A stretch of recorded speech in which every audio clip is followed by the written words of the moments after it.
नमस्कार और प्रणाम तमाम भोजपुरी श्रोता लोग के रेडियो सानवी 96.4 मेगाहर्ट्ज के तरंग पर हर दिन सवेरे सवेरे आवे वाला कार्यक्रम आमने सामने के आज के दंगल आज के बदकही में हम फिर से हाजिर बानी मनोज पटेल और हमनी के समाज देश दुनिया के हर विषय वस्तु पर हमनी चर्चा परिचर्चा करते आ रहा बनी।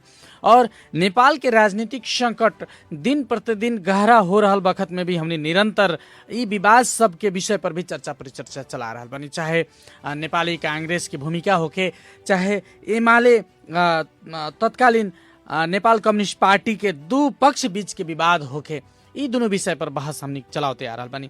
लेकिन अभिनव स्थिति और थोड़ा जटिल बने के विश्लेषक लोग बतैले बा, काहे कि सर्वोच्च अदालत के काल निर्णय संगे नेकपा एमाले और माओवादी केन्द्र पार्टी फिर पूर्व एकरा जन्म भइल बा कह के विश्लेषण सब कैल जा रहा बा। आदि इत्यादि विषय पर आज के बहस हम केंद्रित कर रहा बनी और हमरा संगे बातचीत करे खातिर अभिन नेकपा पार्टी में हाल रहल और पहले एमाले से भी वहाँ जुड़ा रही नेकपा एमाले से। अब नेकपा एमाले के नेता कहल जाए उनकरा के कि अब का कहल जाए, हम उनकरा से भी राय सलाह लेवे के प्रयास करें। आज हमनी संगे बानी डॉक्टर विशंबर शर्मा, तत्कालीन नेकपा एमाले में भी वहाँ रह के बरियार संगठन बनावे के हिसाब से उठा एगो संगठन के हिसाब से अगुआ के हिसाब से पर्सा जिला में विगत लामा समय से काम करते आयल रहनी। सबसे पहले डॉक्टर साहब के हम कार्यक्रम में स्वागत करे के चाहें। डॉक्टर साहब कार्यक्रम में स्वागत बा अपने के। धन्यवाद मनोज भाऊ जी। डॉक्टर साहब अपने लोग के पार्टी के विवाद अभिन चलत रहे, लेकिन अब दूसर का एगो एकरा के विवाद कहल जाओ तब या एगो दोसर मोड़ कहल जाओ तब आ गई बा अभिन अब देश में। काल सर्वोच्च अदालत के निर्णय संगे दू गो झटका अपने के पार्टी के लाग रहल जैसन महसूस हो रहा बा। एगो संसद के बैठक बैठे ना सकल 10वें मिनट में स्थगित हो गई और दूसर का सर्वोच्च अदालत के फैसला जवन आयल अब नेकपा एमाले और माओवादी केन्द्र के पुनर्जन्म हो गई बा। एक रह के कैसे अपने टिप्पणी करें, का प्रतिक्रिया बा अपने के? स्वाभाविक जोन ढंग से बात रखनी है उहे हवे। स्थिति अभी दिन प्रतिदिन अभी के अवस्था में राजनीतिक जटिलता के परिदृश्य दिखाई दे रहा बा। नेकपा खातिर तो ये स्वाभाविक अवस्था ना हवे, जटिल अवस्था ही है। काहे कि पार्टी एकता रहे, परिपक्व स्थिति रहे, 3 बरस संयुक्त रूप में पार्टी के भीतर बहुमत के सरकार भी चलत रहे, परंतु प्रतिनिधि सभा के डिजल्व करे के अवस्था सृजना भइल। संसद माननीय सर्वोच्च अदालत के निर्णय आई संसद पुनर्बहाली करे के। काल पुनर्बहाली के ही क्रम में संसद काल बैठल भी, लेकिन संसद बैठे से पहले फिर एगो झटका पार्टी के जरूर लागल बा, कह चुकल बानी झटके आवे उ। जी जी। अब नेकपा ना रहल, नेकपा अब ऋषि कटेल जी के पार्टी हो गई बा सर्वोच्च अदालत के निर्णय के अनुसार। अब जोन 75 में जी, लेकिन हम डॉक्टर साहब अपने के रोके के चाहिए एकता प्रक्रिया भइल। नेकपा निर्वाचन भी स्थानीय तह के निर्वाचन और संघीय निर्वाचन में भी अपने लोग बढ़ चढ़ के इहे मोर्चा में अपने लोग सहभागिता भी जनैनी, लेकिन अब आके ई धक्का लागल बा। ऐसे दोनों खेमा में अभी बरियार अब कैसे अपने मूल्यांकन करब? प्रधानमंत्री बरियार और कमजोर के तो अभी खुद चर्चे नहीं है। अब के बरियार हुई के कमजोर है, दोनों कमजोर हो गई। जी जी। एकता टूटना ही कमजोरी है। ये अभी केकरो के लागी जे हम जीत गई नहीं, हम हार गई नहीं, ऐसा बात नहीं है। ये केकरो जीते नहीं है, कहे कि ये तो हारे हार नु। जब पार्टी कम्युनिस्ट फूटी तो देश के घाटा हो, पार्टी अलग होकेला तो जीत ना होला, वो हार होला। जी विशंबर जी, यदि कम्युनिस्ट अगर फूटता तो देश के कभी भी ऐसे नुकसाने हुई अपने लोग भी कहते आ रहा बनी। लेकिन फिर भी एगो पार्टी द्रुत गति में फूट के संघार में जात रहे और ये दूसर का एगो निर्णय आ गई बा। ऐसे और एगो मोर्चा काल अपने के पार्टी अपने के समर्थित प्रधानमंत्री केपी शर्मा ओली समर्थित नेता लोग जगह जगह में देखनी दीप प्रज्वलित कैले बानी। बिरगज में भी कार्यक्रम सब भइल बड़ा सन, काठमांडू में भी भइल बा। एकरा के कैसे ले रहल बानी अपने?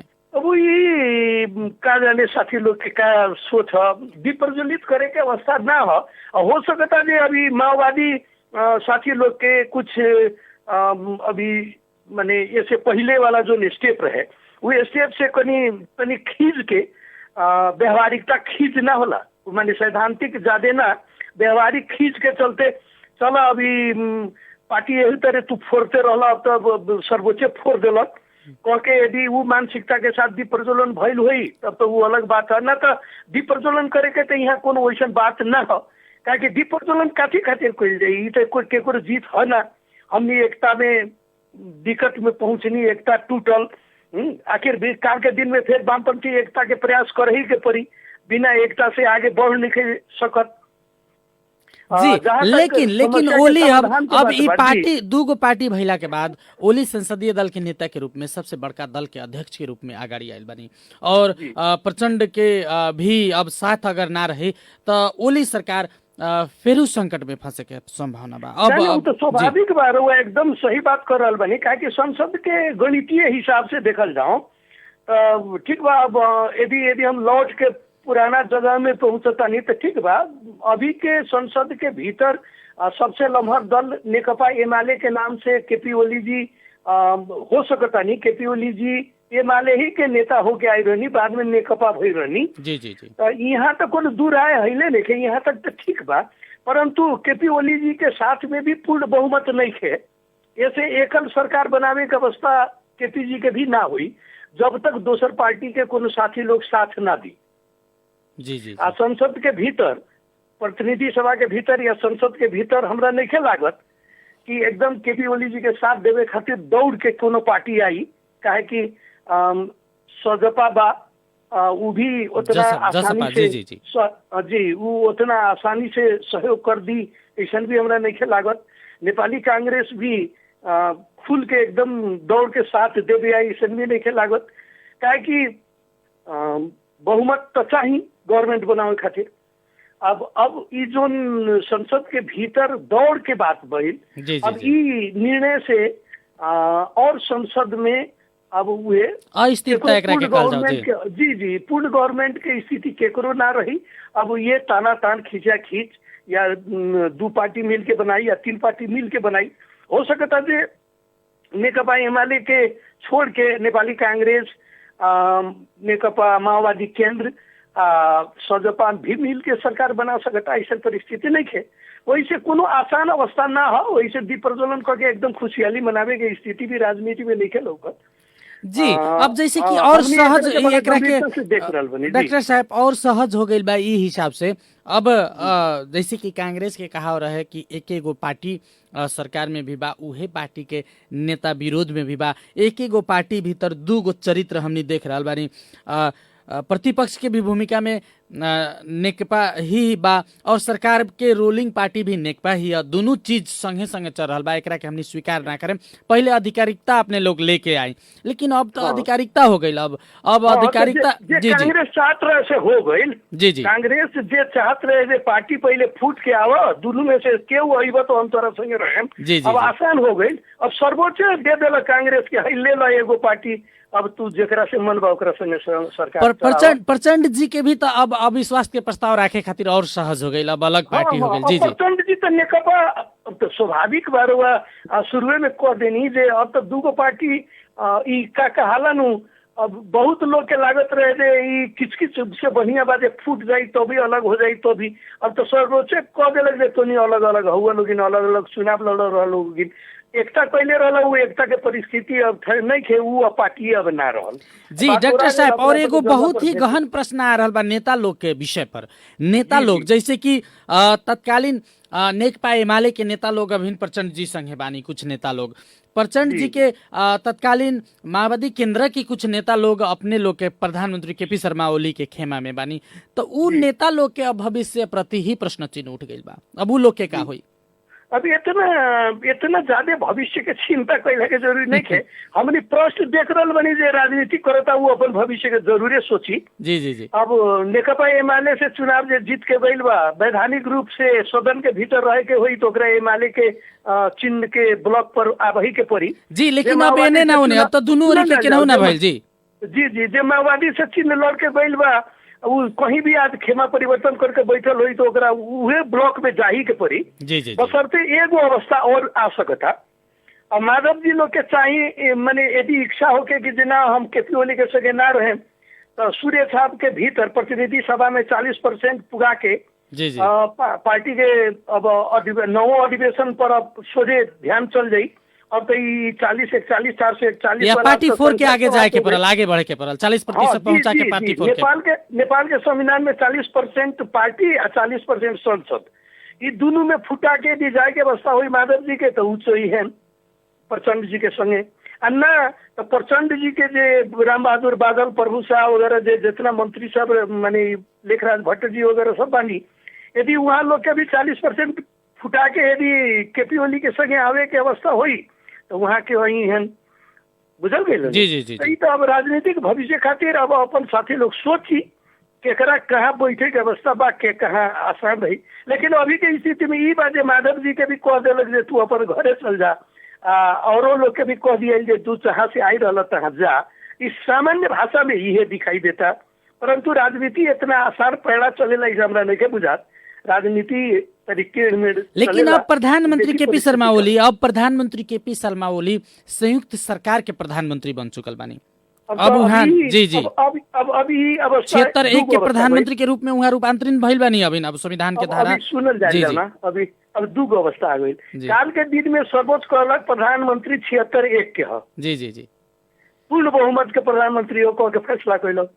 आ कुछ दिन नहीं के बीतल, अब दोसर फैसला आई, दू अलग अलग पार्टी है तो दू अलग अलग पार्टी के प्रधानमंत्री के नाते बनल, या संसद के भीतर सबसे बड़का दल के प्रधानमंत्री के नाते प्रधानमंत्री बनल। ये अवस्था था अब आ गई बा। या तो 76-2 खातिर हो के तो दूगो पार्टी मिल के प्रधानमंत्री के सपोर्ट करे के पड़ी, अन्ना तो प्रधानमंत्री दुई बार अलग संसदीय दल भीतर रहेको दल को कुनै एउटा दल को जी जी प्रधानमंत्री, तो प्रधानमंत्री की हैसियत से उनका विश्वास के मत लेवे के पड़ी। जी अब तो जी जी अब जोर घटाव के अब फिर अब 4 दल अब आ गए सरकार में मजबूत रूप में जोर घटाव के। जी विश्वास के मत अब केपी जी के फिर बीच में विश्वास के मत लेवे के पड़ी। अभी 15 दिन महीना दिन के बाद अभी फेरी गेम तो सदन के भीतर हुई, संसद तो चल रहा बा। अब संसद काल ऐसे ना बैठल हुई जे के संसद में काफी बोलो, काहे कि पटिए नहीं के केकरो अलग अलग हो गई बा। अब जी लेकिन जनता के डॉक्टर साहब, जनता के ई सबसे कोनो मतलब नहीं है। जनता के रोजी रोटी, शिक्षा, स्वास्थ्य, विकास, सड़क, पानी, बिजली, बत्ती सब चाहिए।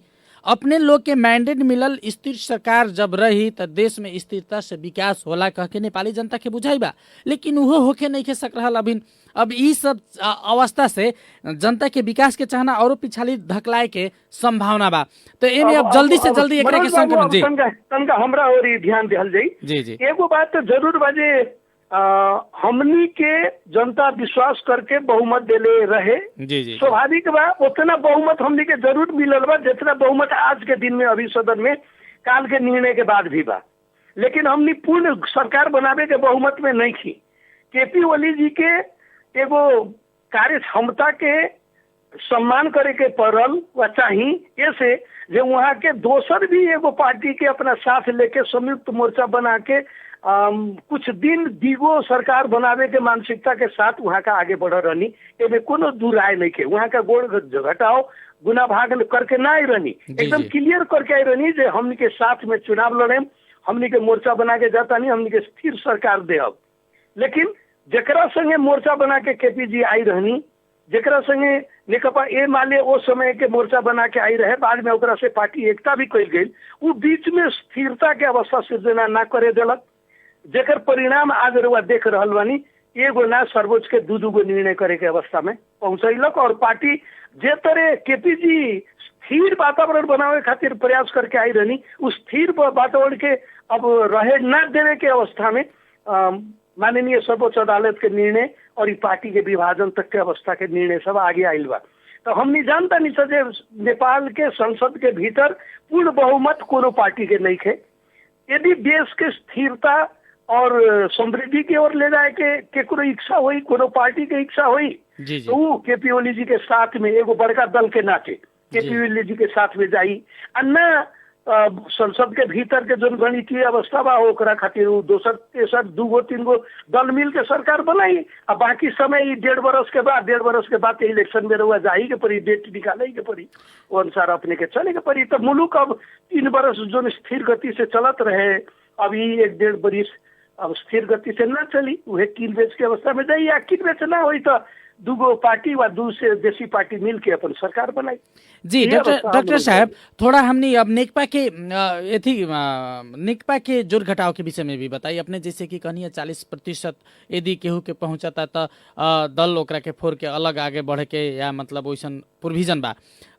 लेकिन तत्कालीन समय में नेकपा एमाले संघ के 2 से माओवादी केंद्र संघ के एकता अगाडि 2 से 3 सदस्यीय एमाले के केंद्रीय कमिटी जोन रहे, ओमे का बा अवस्था? अभी प्रधानमंत्री ओली के बहुमत, माधव कुमार नेपाल, झलनाथ खनाल जी के अवस्था का बा में? अब तो 2 गो अवस्था हो गई मनोज बाबू। एगो तो पहिल बात जे अब नेकपा एमाले के 9 महाधिवेशन से जो कमिटी बन के आई रहे, जी अब वो कमिटी के भीतर 40% खोजे के पड़ी। माओवादी के साथ मिल के आयल कमिटी के भीतर के तब कोनो अर्थे ना रहे, काल समाप्त हो गए। जी हम तत्कालीन एमाले के ही बात कर रहे हैं। तत्कालीन एमाले में 2 से 3 सदस्य अपने लोग के केंद्रीय कमिटी रहे। जी तत्कालीन एमाले में रहुआ मालूम बा, अधिवेशन से महासचिव ने जीत के आई रही है केपी ओली। जी हाँ, महाधिवेशन में केपी ओली के टीम अत्यधिक बहुमत से जीतल बा। यानी कि माधव कुमार नेपाल, झलनाथ खनाल जी के 40% पहुंचल बहुत कठिन बाव में। जी हाँ, संसद में तो नहीं के पुगत, प्रतिनिधि सभा में नहीं के पुगत। यदि हो सकता केंद्रीय कमेटी में पुग भी जाए 40%, जी तो प्रतिनिधि सभा में नहीं के पुगत। वैसे नियम तो हम काल थोड़ा देर अंगुरी में गणनी है। जी कुछ परिस्थिति से बुझाता है ना, माधव कमरेड लोग अब पार्टी फोड़ के प्रचंड जी के साथ जाए के अवस्था नहीं के, वहाँ लोग अपन माओ पार्टी में ही लौट आए। काहे कि उनकर पार्टी तो नेकपा एमाले हनु। जी हाँ, तो वो नेकपा एमाले में ही लौट के आई है। अब ये भीतर के बात हुआ, प्रधानमंत्री काल के दिन में के बनी, काहे कि बहुमत सिद्ध करे के पड़ी। बहुमत तो अब केपी ओली जी के लगे नहीं है। लेकिन जनता के प्रश्न बा ई सब चीज अब कितना दिन चली, का बा अवस्था? जनता के प्रश्न बा कि ई सब चीज जल्दी से जी सुनल जाए। प्रतिनिधि सभा काल शुरू भइल बा। अब जोन संवैधानिक नियुक्ति वाला जोन अध्यादेश के साथ जोन भई रहे, वो काल प्रस्तुत करे के प्रयास भइल, ओकरा फिरता लेवे के प्रतिपक्ष के नेता लोग हंगामा कइलक। अब तो प्रतिपक्ष माने सरकार तो अध्यादेश ले जाइबे करी सदन के भीतर। जी अब रहुआ 10 दिन में सदन बहिष्कार करी, या तो रहुआ पास करे के पड़ी या तो रहुआ फेल करे के पड़ी। जी डेमोक्रेसी में, लेकिन प्रजातंत्र में डॉक्टर साहब विपक्ष के भी सुने के चाहिए, ऐसा संस्कार हमनी के देश में भी बने के चाहिए। प्रतिपक्ष लोग के पेल के जाए वाला एगो अवस्था। जी प्रतिपक्ष कुर्सी में बैठे ही देवे के मूड में नहीं है, तो वो लोग बुझाता जे अब हमने भाड़ भाई लोग कर दे तो संभव भी नहीं है। क्या कि प्रतिपक्ष के हाथ में भी तो सब कुछ नहीं है। अभी प्रतिपक्ष का मतलब नेपाली कांग्रेस और सजपा की अवस्था अभी सदन के भीतर। लेकिन जनता के पक्ष में रचनात्मक हिसाब से प्रतिपक्ष की भी भूमिका होके के चाहिए और सत्ता पक्ष की तो भूमिका होके के चाहिए विशेष। सरकार स्थिर होला, माने सरकार के नीचा के अंग कहीं भी हलचल नहीं है। राउर माने प्रदेश सभा चलिए रहल बा, स्थानीय निकाय चलिए रहल बा, राउर विकास के गति कहीं रुके के अवस्था नहीं है। प्रतिनिधि सभा के भीतर के राजनीतिक उतार चढ़ाव से सारा गांव के बजट रुक जाये, सारा काम रुक जाये, ऐसा बात नहीं है। जनता के ज्यादा निराश होइला के जरूरी नहीं है।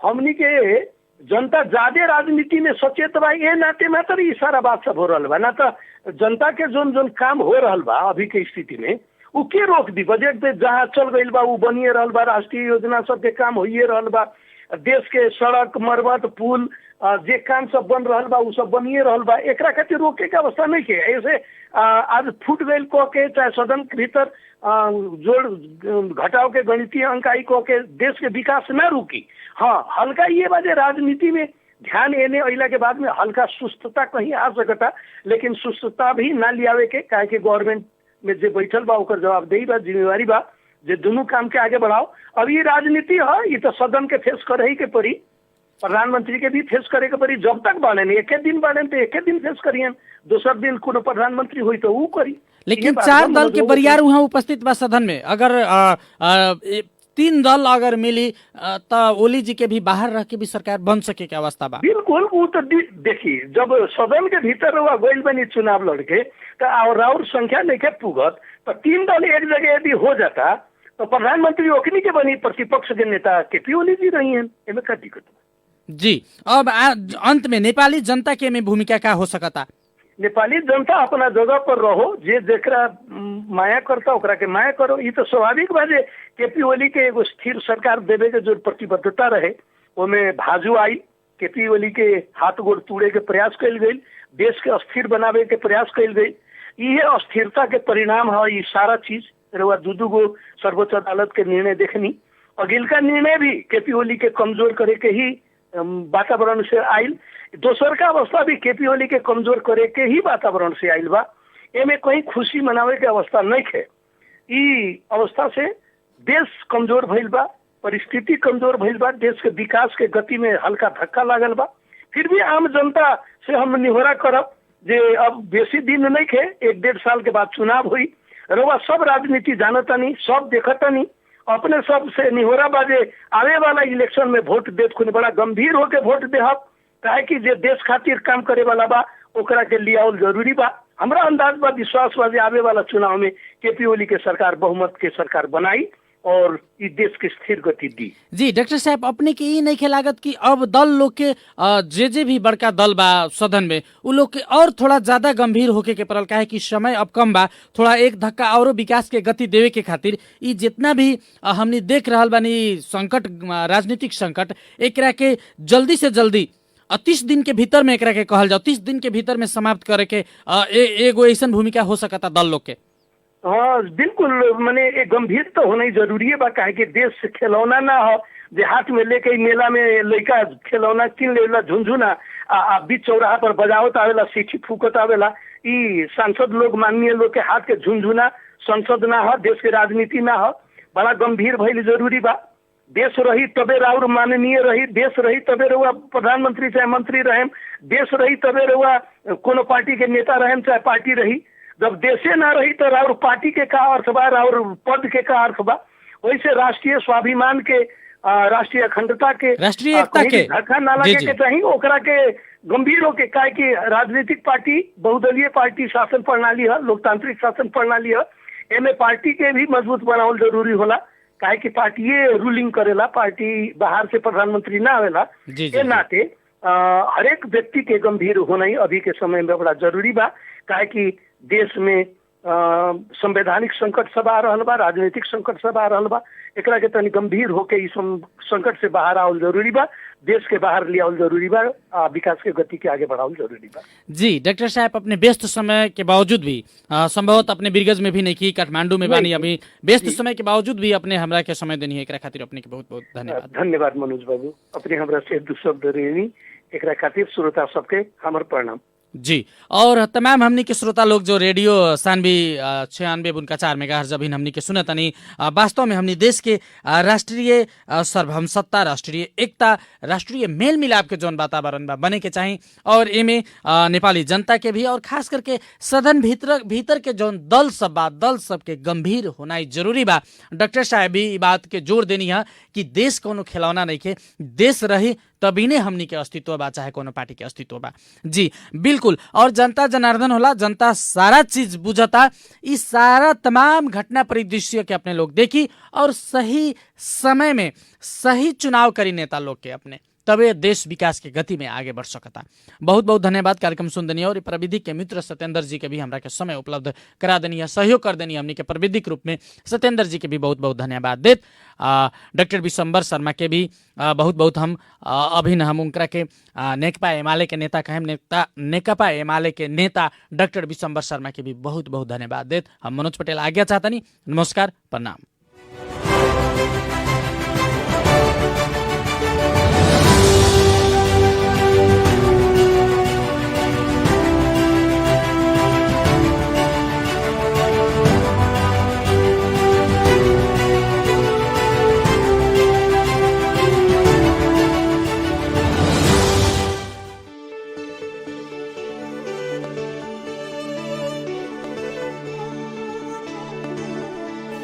गाउँ सहर सारा गुन्जाउने यो हो रेडियो सान्वी 96.4।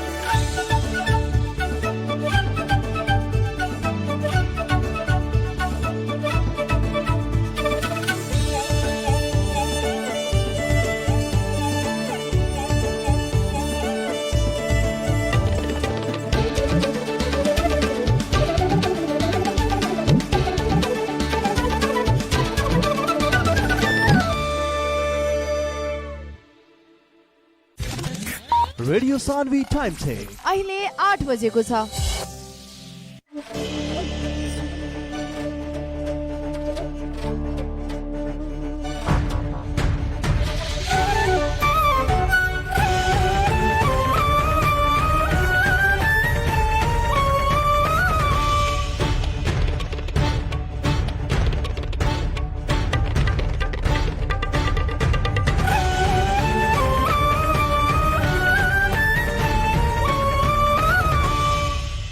नमस्कार, रेडियो सान्वी 96.4 मेगाहर्ट्ज तथा www.radiosanvi.com मार्फत संसारभर एकैसाथ प्रसारण भइरहेको बिहान 8 बजेको सान्वी हाइलाइट्समा सोनम गौतमको स्वागत छ।